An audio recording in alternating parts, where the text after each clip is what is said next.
Hello everyone and welcome back to Retro Redux. And today we're playing some more A Link to the Past, and I suck at it. Well, no, I don't actually suck at it. Today we're doing the Ice Palace. And the Ice Palace is just one of the most wonderful places in that it can either take you the longest amount of time that a dungeon can ever take you in the Dark World, or it can take you the shortest amount of time, which in my case, it took me the shortest amount of time because I was a smart dummy and chose to just, well, you know, look at a walkthrough before I played through it. However, that did come at a cost by the fact that I was an actual complete dummy either way, because I completely forgot to start my voice recording. Yes, I am a complete and utter dumb fuck. But that does mean that I get to do post-commentary for like the first time in like ever. I don't think I've ever even done post-commentary on any of these two shows yet. Of course, by two shows I mean Retro Redux and Steam Stamp. So sometimes my brain goes haywire, and it almost makes my mouth say Steam Tramp instead of Steam Stamp. So, you know, maybe sometimes I wonder if it was the best name choice. But then I realized, you know, I couldn't think up of anything better, and it took me a month to even come up with that name. I mean, I came up with like a million other names, which most of them were already taken, which is why I had to go with Steam Stamp, and I do like the name Steam Stamp. I also like the name Retro Redux. I like both names. I'm quite possible Retro Redux has already been taken at some point in someone's life. But, you know, I think basically every name is already taken, unless you take a really obscure name like Icy Block Doors. Icy Block Door Fish. I don't know. I mean, I don't think that name is taken. If that name is taken, future me that's editing this video, please do tell them that it is. But yeah, anyways, we're doing the Ice Temple, which is a, actually, it was my least favorite dungeon in Zelda, but when I played through it again, I actually really like this place. This place actually really reminded me of what made me like, the fire, like the lava temple in A Link Between Worlds, which I think coincidentally, well, no, was it that one? I think it was the, like, different one. Yeah, it was like Turtle Rock. This dungeon is very reminiscent to me of Turtle Rock in Link Between Worlds. Turtle Rock being the final dungeon in this one, and being completely different from the one in Link Between Worlds. Basically every dungeon in Link Between Worlds is different, which I'm glad to, because that means that it's not just a stupid, like, rehash of A Link to the Past. Like, I mean, seriously, just Link Between Worlds is basically everything that you would want from a sequel to a game that consists in the same world. Because Link Between Worlds is just inside of the same world as this game was. But just the temples are completely different, I think, except for maybe the first dungeon. I think that one was the same, but apart from that. Can I just kill my vocal cords already? Christ. Did I really just say apart from that? Well, whatever. Apart from that, I just completely forgot what I was gonna say. Apart from what? Apart from what? What? I need to take a break from talking sometimes. Apart from something. I don't know what I was talking about anymore. So I'm just gonna talk about something else then. Okay, so Link Between Worlds is a great game. Fantastic sequel to this game. I mean, it's basically a sequel. It's not really a sequel since it's not like a continuation of the story. It's more so a like alternate universe version of the story. I'm not sure how it falls into the timeline anymore. Actually, now that I think about it, I do have Hyrule Story right over here, so why not just go look it up? Because I'm just a complete fucktard, and I kind of want to just... Where is the chronology? Okay. Is the game even in this chronology? I don't even think so. Nope. Why am I even looking at a game chronology while came out while the game wasn't even out yet? Whatever. I think Link Between Worlds is just an alternate universe version of Link Between Past. Yeah, A Link to the Past. We're already halfway through the dungeon, by the way. Believe it or not. I'm just speeding through this thing. Yeah, it's a great sequel. Has great, fantastic temples and dungeons. They're actually fairly challenging. Some of them I find more challenging than the ones in this game. Like, for instance, the Thief Hideout, which is the 4th temple. They all have their own names, which I don't know. They don't show it in the game. I think they show it in the Game Boy Advance version, but I'm not entirely sure. That I'll have to look it up. Yeah, that one was called Thieves Hideout. In Link Between Worlds, that one is actually a fairly challenging one. Because again, you have to escort someone to the exit. But this time you have to escort them to the actual exit. It can actually be pretty challenging.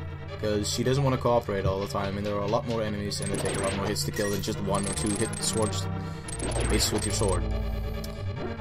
Yeah, anyways, over here you just collect that. And you basically have another key. I don't... For some reason, I remember getting out of this dungeon with 1 extra key, but I'm not sure. I'll have to look for that. Anyways, yeah, fantastic sequel. It's my favorite Zelda game, actually, of all, to be honest. Because, I mean, the music is mostly remastered music of this game, but it's remastered in such a way that it actually feels pretty fresh and new, which I love it. I love the soundtrack of Link Between Worlds. And then the collecting in the game. I think there is a lot more to collect in that game than there is in this one. Then, I mean, not that I'm bashing this game for its collectibles, because there are still quite a lot of things that you can collect inside of this game, believe it or not. But anyways, yeah, it's a great sequel. I've already said that about 5 times now. That's how much I mean it. I still don't understand that analogy. It's like, yeah, I said it 20 times. That means I mean it like a lot, like a shit ton. No, it doesn't. It just means that you don't have anything to say.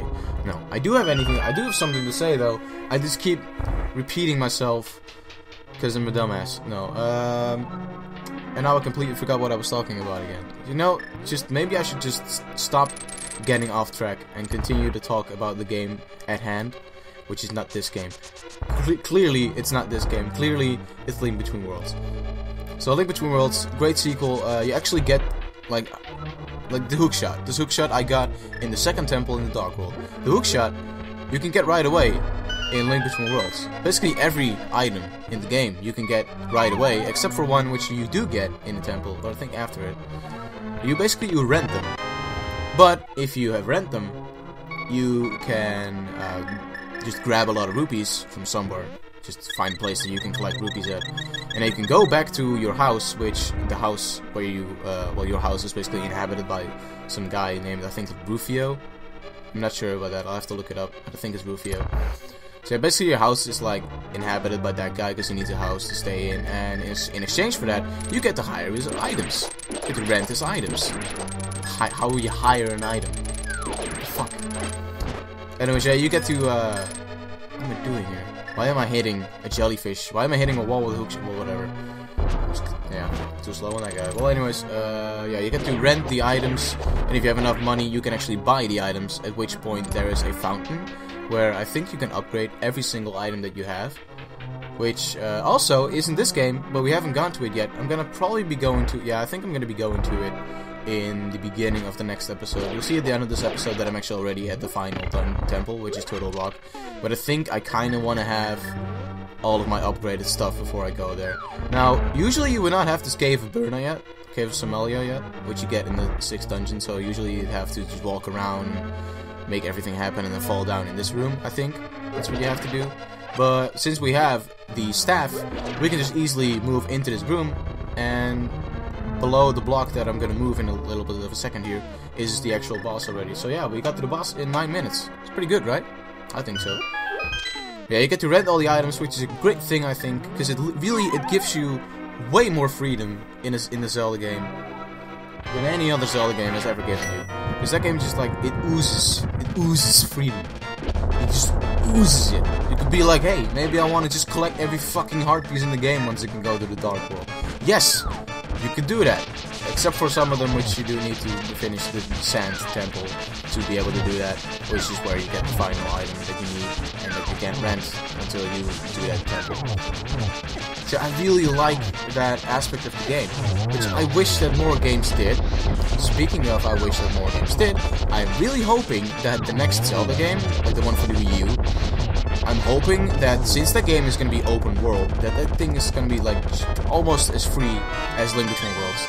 I mean, I don't think that with any other setting than Link Between Worlds, you can't really make such a free and open Zelda game. Because it still had a very straightforward storyline with an actual pretty cool twist to it that I'll go into later. Why I really love the story, but yeah,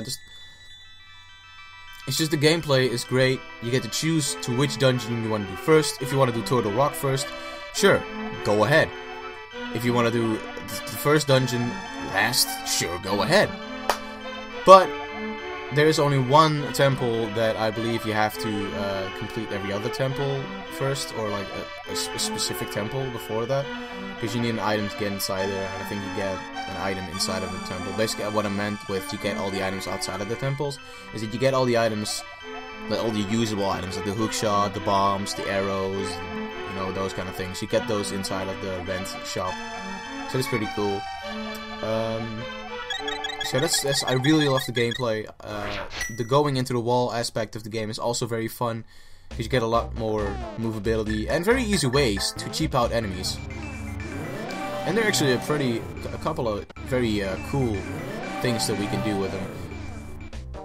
Like pretty cool techniques that you can do with it. But anyways, right now I am going to fly over to Death Mountain, which I need to go to the Dark World.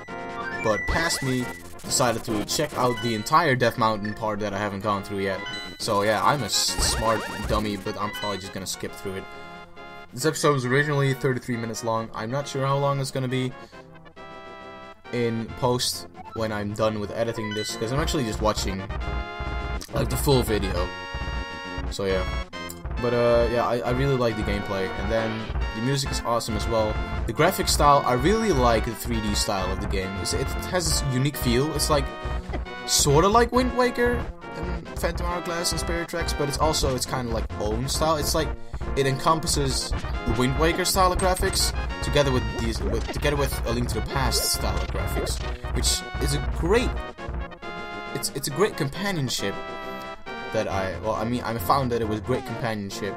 I'm not sure how other people thought about it, but I sure as hell really liked it. And I would love to see the same art style return someday. Soon. Hopefully. Hopefully in the next, like, 3DS Zelda game that isn't a remake. Majora's Mask remake. Very glad that thing happened, because there was actually quite a lot of change to that. But, yeah, I'm actually gonna go skip forward until the part where I get inside of the teleporter to the dig wheel. No.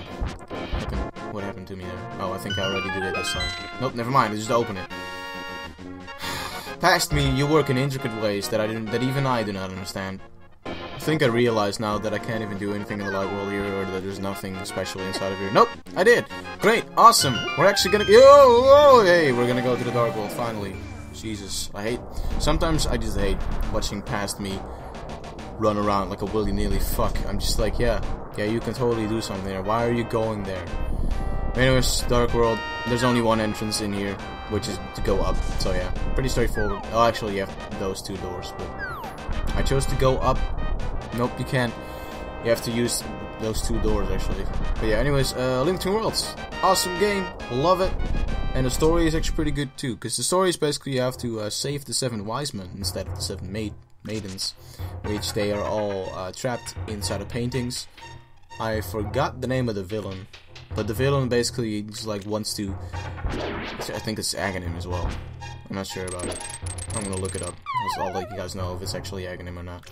But yeah, that game is just like... The story is very well made. It has a silly villain that just wants to beautify the world everywhere with beautiful paintings and shit everywhere and whatever the fuck he thinks is great for this world. But yeah, that's basically about it for the bad guy. But the bad guy is trying to revive Ganondorf, I think. Yeah.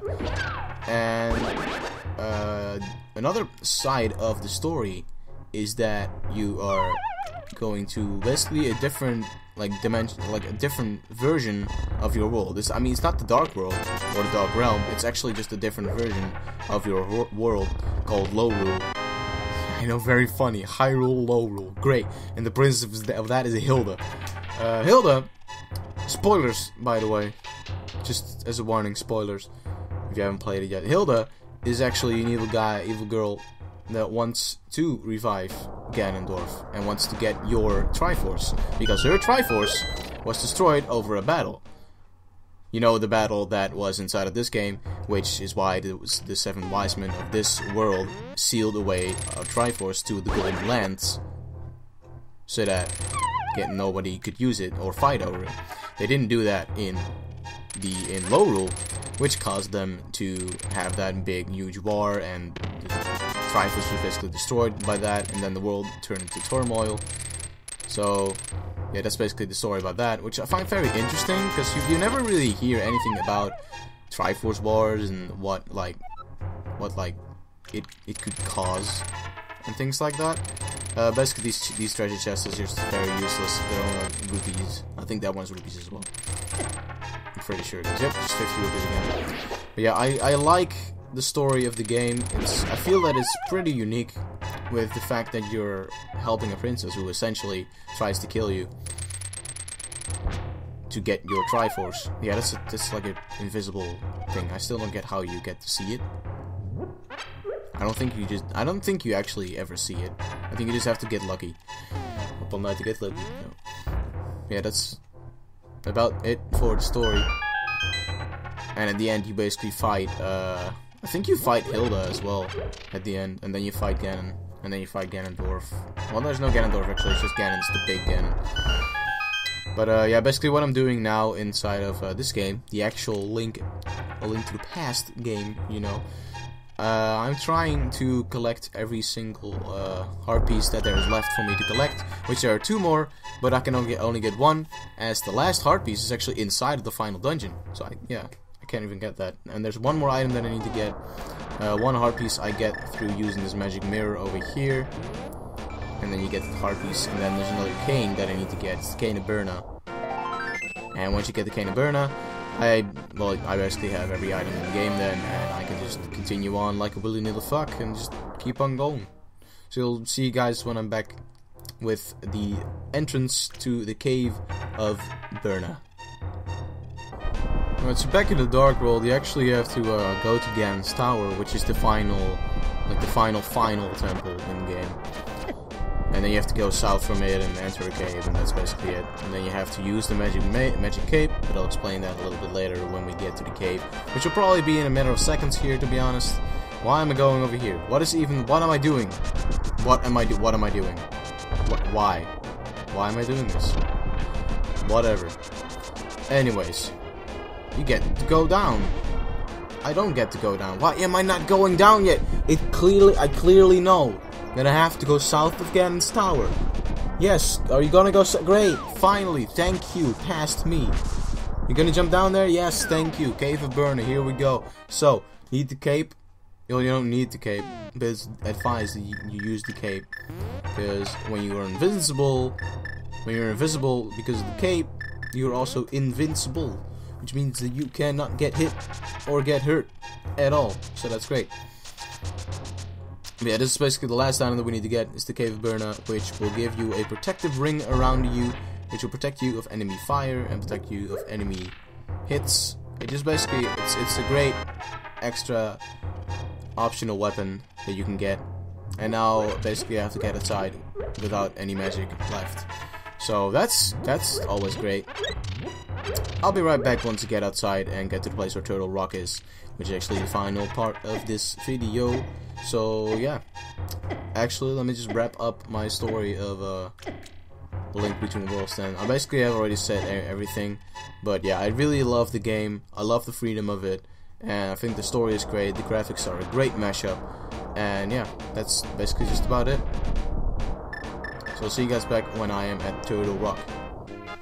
Alright, so back at Turtle Rock, we have to pick that up and get our hammer out, because you know we're gonna whack some moles. The moles being pins sticking outside of the ground. You have to hit them in left, up, right, yes, of course. Right, up, left, in that direction, and then you find out that I am a dumbass for being short on magic, and me being right back again, trying to get magic. So yeah, be right back. Have I realized yet that I'm not even gonna get any items anymore from these guys? Nope, I have not realized it yet. How have I not realized it yet? Am I gonna realize once I kill this guy?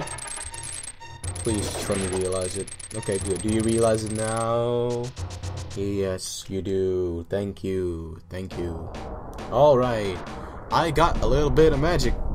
Next episode, I'm gonna have a full magic bar and a blue potion to replenish my magic if needed. Because it might be needed. It's the final dungeon. I see no reason why it would not be needed. But yeah, next episode we are going to collect the final upgrades that we can get. Specifically, our sword can get another upgrade. And what the fuck am I doing? What? Am I really trying to get more magic? You don't need more magic. Just go through the portal. Yes, thank you. Jesus, past me. Why? Was it such a dumbass? Well, anyways, just do the quake. Just do quake. I'm getting pissed at myself. I can't imagine how you guys feel. Is this how you guys feel every single episode? I'm sorry. I'm sorry. But yeah, next episode we are gonna start out with collecting the final things, and then after that I'm gonna get a blue potion and do stuff and start this temple. So thank you guys for watching. Leave a like, leave a dislike, leave a subscribe, leave an unsubscribe. Do whatever the fuck you want. Cause hey, you're human, I'm human, we're all just human here. Hey, maybe you're a cane, a staff, who knows? So thank you guys for watching. Do whatever the fuck you want, and I'll see you guys in the next episode. Bye.